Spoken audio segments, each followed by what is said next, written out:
एक समय की बात है। तपते हुए रेगिस्तान के बीच में एक छोटा सा लेकिन बहुत ही प्यारा गांव था, सूरजपुर।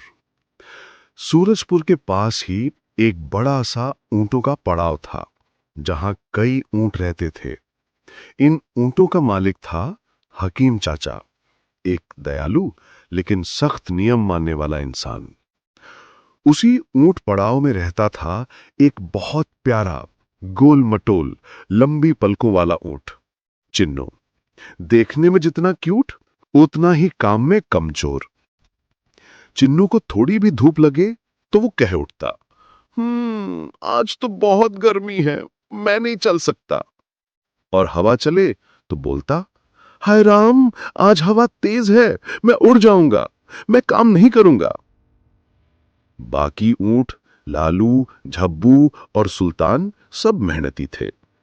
वे रोज सामान उठाकर गांव तक ले जाते, लेकिन चिन्नू हर दिन नया बहाना ले आता।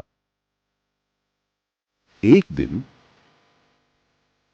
सुबह सुबह हाकिम चाचा आए और बोले, ऊँटों, आज हमें दूर वाले बाजार तक सामान ले जाना है, सब तैयार हो जाओ। सब ऊंट तुरंत उठकर तैयार हो गए। सिर्फ चिन्नू ने आंखें मिचमिचाई और बोला, ओहो, मेरी गर्दन में दर्द है, आज मैं नहीं चल सकता। लालू बोला, कल तुम्हें पेट में दर्द था। झब्बू हंस पड़ा और परसों कहा था कि नींद पूरी नहीं हुई। सुल्तान बोल उठा, भाई चिन्नू तो रोज नया रोग लेकर आता है। चिन्नू तुनक कर बोला, तुम लोग समझते नहीं हो, मैं बहुत संवेदनशील ऊंट हूं।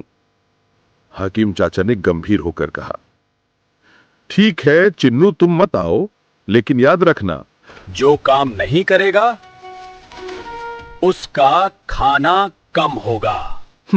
मुझे भूख भी नहीं है। और मजे से रेत पर लेट गया। शाम को बाकी ऊंट काम करके लौटे। उन्हें खूब दाना पानी दिया गया, लेकिन चिन्नू को मिला सिर्फ थोड़ा सा भूसा। पहले तो वो बड़ा शान से बैठा रहा, फिर उसका पेट गुड़गुड़ाने लगा।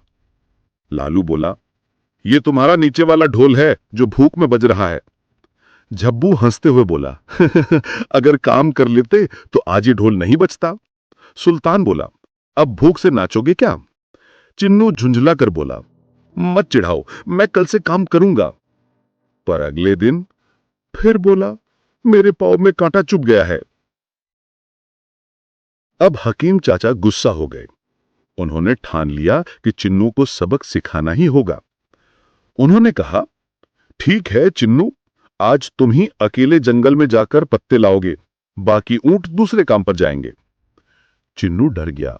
मजबूरी में चिन्नू धीरे धीरे जंगल की ओर निकल पड़ा। चलते चलते वो बार बार पीछे मुड़कर देखता, कभी दाएं कभी बाएं, जैसे कोई उसे पकड़ने वाला हो। जंगल में वो पत्ते ढूंढ ही रहा था कि अचानक पीछे से आवाज आई, हुर्र हुर्र। चिन्नू कांप गया। ये किसकी आवाज है? अचानक एक विशाल नीलगाय उसके सामने आ खड़ी हुई।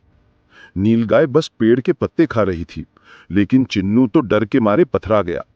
वो चिल्लाया, मां, मैं तो गया। नीलगाय ने उसे देखा भी नहीं, लेकिन चिन्नू उल्टे पैर दौड़ पड़ा, इतना तेज कि रेत उड़ने लगी। दौड़ते दौड़ते वो एक छोटी खाई तक पहुंचा और धड़ाम, खाई में फिसल गया। वो रेत में धंसकर रोने लगा, हे भगवान, मैं तो थोड़ा कमजोर था, लेकिन इतना मुश्किल क्यों दे दिया? उसी समय काम खत्म करके लौटते समय लालू, झब्बू और सुल्तान ने दूर से देखा, चिन्नू खाई में फंसा है। झब्बू बोला, इस कमचोर का रोज नया ड्रामा। लालू बोला, चलो इसे निकाल दें, नहीं तो रात भर यहीं पड़ा रहेगा। तीनों ने मिलकर रस्सी फेंकी। काफी मेहनत से चिन्नू को बाहर निकाला। चिन्नू रो पड़ा, मैं बहुत डर गया था, अब समझ आया कि कमचोरी से मुसीबत और बढ़ती है। सुल्तान मुस्कुराकर बोला, अच्छा हुआ तू समझ गया। झब्बू बोला, कमचोरी से किसी का भला नहीं होता चिन्नू। और अगले दिन सूरज उगने से पहले ही चिन्नू खुद खड़ा हो गया। हाकिम चाचा, आज मैं पूरा काम करूंगा, कोई बहाना नहीं। सभी ऊंट हैरान। लालू बोला, अरे वाह, आज कमाल हो गया। जब्बू बोला, आज तो चमत्कार हो गया। सुल्तान मुस्कुराया, चलो अब टीम पूरी होगी। उस दिन चिन्नू ने सबसे ज्यादा मेहनत की। धूप में चला, सामान उठाया, पानी लाया और शाम को थक कर भी खुश था। हाकिम चाचा ने उसकी पीठ थपथपाई, शाबाश बेटा, असली खुशी मेहनत में है। कुछ दिनों में चिन्नू बाकी ऊंटों जैसा मजबूत और तेज हो गया। अब वो दूसरों को भी समझाने लगा, काम करो भाई, नहीं तो अकेले फंस जाओगे जैसे मैं फंसा था। धीरे धीरे पूरा ऊंट पड़ाव उसे कमजोर चिन्नू नहीं बल्कि मेहनती चिन्नू कहने लगा। सीख, कमजोरी से सिर्फ परेशानियां मिलती हैं, लेकिन मेहनत इंसान और ऊंट भी उसे आगे बढ़ाती है, खुशियां देती है और सम्मान दिलाती है।